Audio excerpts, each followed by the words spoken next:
رات بالکل دگرگوں ہے، ہر نئی صبح اپنا رنگ نیا لاتی ہے، ہر شام اپنا روپ الگ دھارتی ہے۔ ہم نے اپنی زندگیوں کے بارے میں کبھی سوچا تک نہیں۔ ذمہ دار فصل کو سنبھالتا ہے، کاروباری اپنے کاروبار اور دکان کو سنبھالتا ہے، ملازم بھی اپنی تنخواہ کا حساب کرتا ہے، مزدور بھی اپنی دیہڑیوں کا حساب کرتا ہے۔ اگر نہیں کرتے تو میں اور آپ زندگی کا کبھی حساب نہیں کرتے کہ سفید داڑھی ہو گئی، ہم نے کمایا کیا؟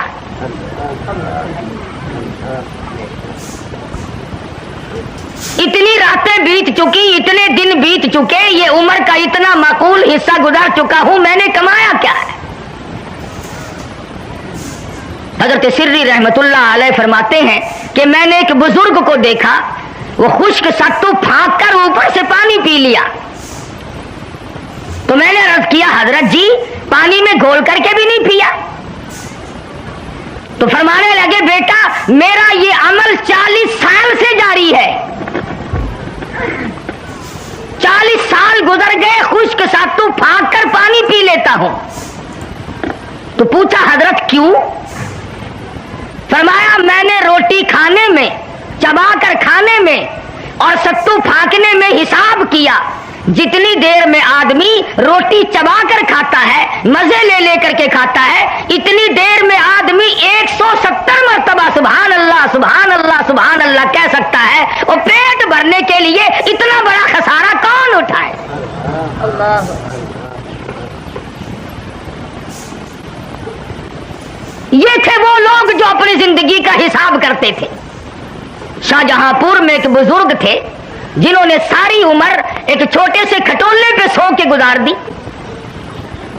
مریدین نے کہا حضرت بڑی چارپائی لا دیں، اس پہ پیر پھیلا کے سویا کرو، تو رو دیا اور فرمانے لگے ارے باولو یہ دنیا پیر پھیلانے کی جگہ کہاں ہے؟ اگر نجات ہو گئی تو جنت میں پیر پھیلاؤں گا۔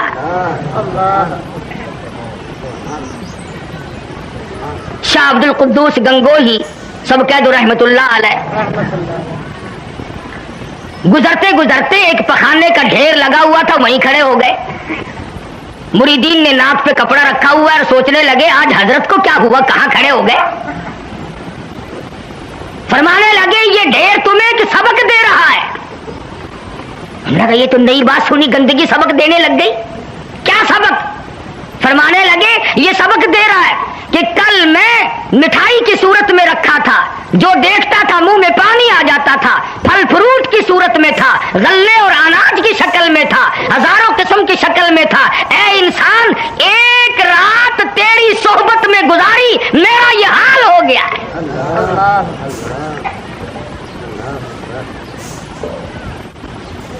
یہ تھے وہ لوگ جو اپنی زندگیوں کا حساب کیا کرتے تھے، اور ہم نے آج تک شکر ادا نہیں کیا کہ اللہ تعالیٰ کا ہم پر کتنا بڑا کرم ہوا کہ اس نے ہمیں انسان بنایا۔ کیونکہ دوستو اللہ میاں اس پہ قادر تھا کہ نہیں ہمیں گدھے بنا دیتا ہے؟ یہ ساری ریڑیاں ہم کو گھسیٹنی پڑتی اور ڈنڈے کھاتے وہ الگ، کتا بنا دیتا تو ہم اس کا کیا بگاڑ لیتے، خنزیر بنا دیتا تو ہم اس کا کیا بگاڑ لیتے۔ اس نے انسان بنایا اور پھر اس سے بڑا کرم یہ کیا کہ ہم کو مسلمان بنایا۔ اگر ہم سکھ کے گھر میں پیدا ہو جاتے تو نہ کلمہ ملتا، نہ ایمان ملتا، نہ قرآن ملتا، نہ محمد مصطفیٰ صلی اللہ علیہ وسلم ملتے۔ چوڑے چماروں کے گھر میں پیدا کر دیتا، یہودیوں عیسائیوں کے گھر میں پیدا کر دیتا تو ہم لوگ مسلمان نہیں بن سکتے تھے، کافر بن کے مرتے۔ اور اس سے بڑا کرم یہ فرمایا کہ اس نے ہمیں مدنی کریم صلی اللہ علیہ وسلم کا امتی بنایا۔ اگر وہ چاہتا تو نوح علیہ السلام کا امتی بنا دیتا، موسیٰ علیہ السلام کا امتی بنا دیتا، اور کسی پیغمبر کا امتی بنا سکتا تھا۔ حضرت شاہ ولی اللہ محدث دہلوی سب کہہ دو رحمت اللہ علیہ فضائل امت محمدیہ صلی اللہ علیہ وسلم پر لکھتے ہیں کہ دیکھو حضور اکرم صلی اللہ علیہ وسلم کی شان سب سے بڑی، عظمت سب سے اونچی، ایک خدا کی خدائی کے بعد ساری کائنات میں سب سے افضل